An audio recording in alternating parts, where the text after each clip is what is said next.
Taylor with Sovereign Harmony Astrology up on the hill, here to do the astrology for the first week of June. It's May 31st, Sunday morning here. Can't believe we're just about halfway through the year at this point. But anyway, we're coming off of we're just hours off of the peak of the full moon in Sagittarius, the blue moon. I don't get too excited about the blue moon category. It's just 2 full moons in the same calendar month. There's never been one in February, because February is too short. So it really just has to do with our calendar structure and less to do with anything spiritual or significant, in my opinion. Anyway, though, the full moon in Sagittarius, very significant, and it's highlighting all of the outer planets. Okay, so we have the movement of the outer planets. Pluto is in Aquarius. We have Uranus in Gemini. We have Neptune in Aries, and it's joined there with Saturn in Aries as well. And this full moon is the first lunation that's really lighting up all of them, okay? Lighting them all up, basically saying, hey, we're at a threshold here. We're at a crossing point. It's also squaring the moon's nodes, which means we're in between eclipses. So the last eclipse season was basically we had a mid-February and an early March eclipse. So you can expand that a couple weeks on either end. So say early February to mid-March. That was eclipse season last time. The next eclipse season is coming up here early August to about early September. Okay, so we're halfway between with that square to the nodes, because the eclipses are when the sun and the moon are aligned with the nodes. Okay, so halfway point. So this is a threshold. Okay, and it's interesting because this full moon's all about expansion, movement, okay? Also about truth. It's about coming to the truth of who we actually are as spiritual beings in this body, on this planet. Because the new paradigm with these planets, these outer planets in their new signs, we have to operate as that now, okay? So we've got this full moon's about kind of releasing the old beliefs. Sagittarius is very much about beliefs, and opening to the new beliefs, the beliefs that say, hey, what am I here for? How can I be here? Okay? That's important here with this full moon. And what's interesting is, as I said, this is halfway between the eclipses. So if we look at the eclipses and where we're at, also, a couple days ago, we had this square between Venus and Saturn. It's Venus in Cancer, Saturn in Aries.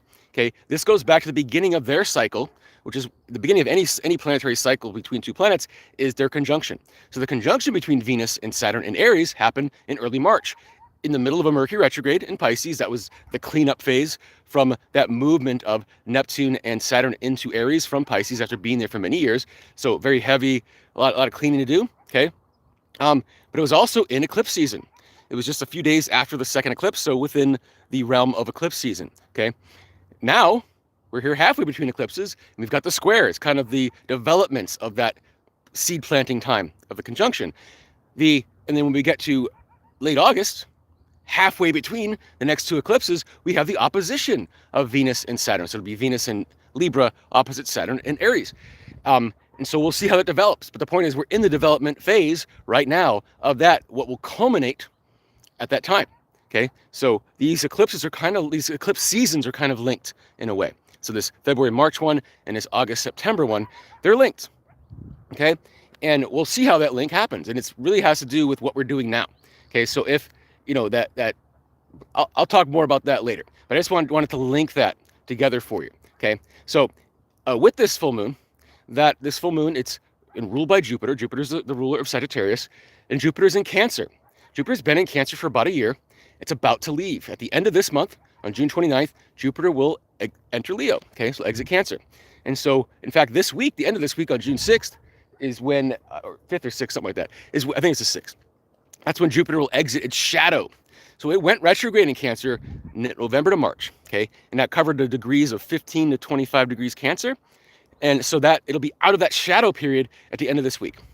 It'll be out of Cancer completely at the end of this month. What's interesting, I mentioned that the previous Mercury retrograde in Pisces is we have Mercury entering Cancer here on Monday, tomorrow, June 1st.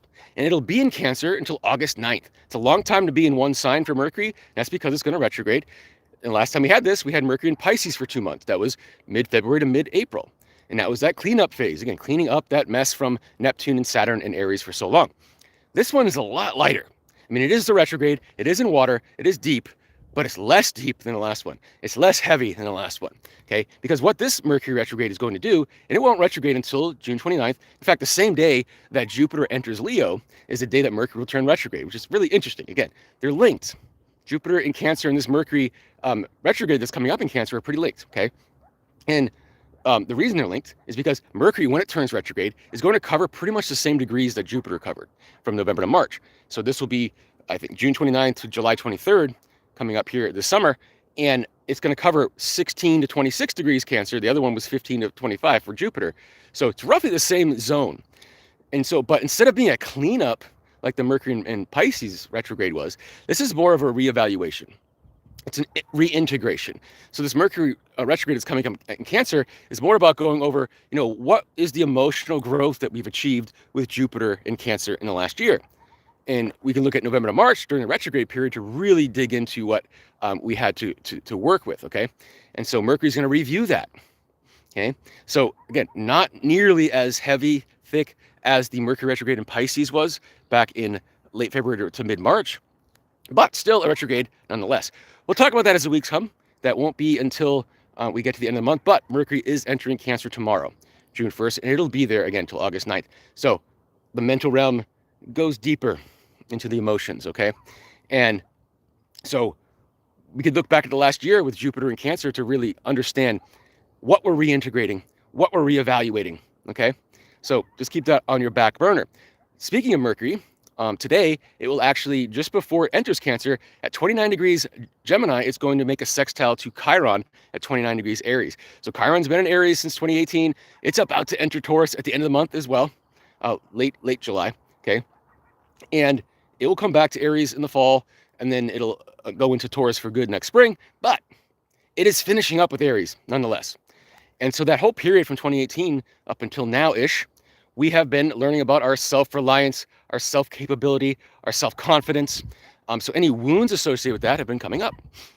So this Mercury to Chiron at 29 degrees, so from 29 degrees Gemini for Mercury, 29 degrees Chiron for Aries, this is like sort of like culminating with the full moon in Sagittarius. It's like a graduation. It's interesting. Side note. So we always have the full moon in Sagittarius this time of year, like late May to mid-June. It's graduation time, right? And Sagittarius being higher learning, it's just interesting that in full moons having to do with culmination, we culminate higher learning at this time of year, which you would relate to a full moon in Sagittarius. So I just find it interesting. But anyway, so but at 29 degrees of any sign, you're also kind of graduating, right? And so Mercury sextiling Chiron at 29 degrees each, we're kind of finishing up. We're kind of checking in on the confidence that we built over the last 8 years or so, okay? And so that's really what that's about. And so we're entertaining options we may not have entertained prior to this period that started in 2018. Just think of it like that. So we're a little more confident, a little more open to ideas, okay, that we wouldn't have entertained. Then Mercury enters Cancer, and right away this week it's going to form a square to Neptune in Aries, as well as a trine to the North Node in Pisces. So this has a lot to do with our direction, okay, and leaning into intuition rather than logic. So Mercury dipping into Cancer, we got to get out of the logic zone here in the next couple months here and get into our intuition. That's going to really help us make our decisions, okay? That's really what that's about. And the final thing going on this week, or starting this week, and that will happen for the entire month of June, is the planet Uranus in Gemini squaring the moon's nodes, North Node in Pisces, South Node in Virgo. Expect surprises this month, surprise information especially, a lot of where did that come from kind of energy, and having to respond to it. The temptation will be to respond to it with logic, again, with fear, with worry. That's that South Node in Virgo, the negative side of that. What we want to be doing is saying, when things happen that are surprising, information comes in that we didn't expect, is to say, oh, this feels like the direction I should head in based on that. Lean into that intuition. So it's a double dose of that. So Uranus squaring the nodes, however it manifests in your life, expect surprises this month, okay? And so we'll be on the other side of this full moon, this culmination of this expansion and this growth and this movement. And now we have things coming in that say, hey, let's test that. Are you ready for the who you are in this new paradigm? Will you follow your intuition as it comes? So we'll leave it at that. Thanks for joining me up on the hill, sunny May 31st. If you have any questions, please let me know down below. Please comment if you have any comments. Other than that, we'll see you next week. Enjoy your week and enjoy some surprises that might come. Take care.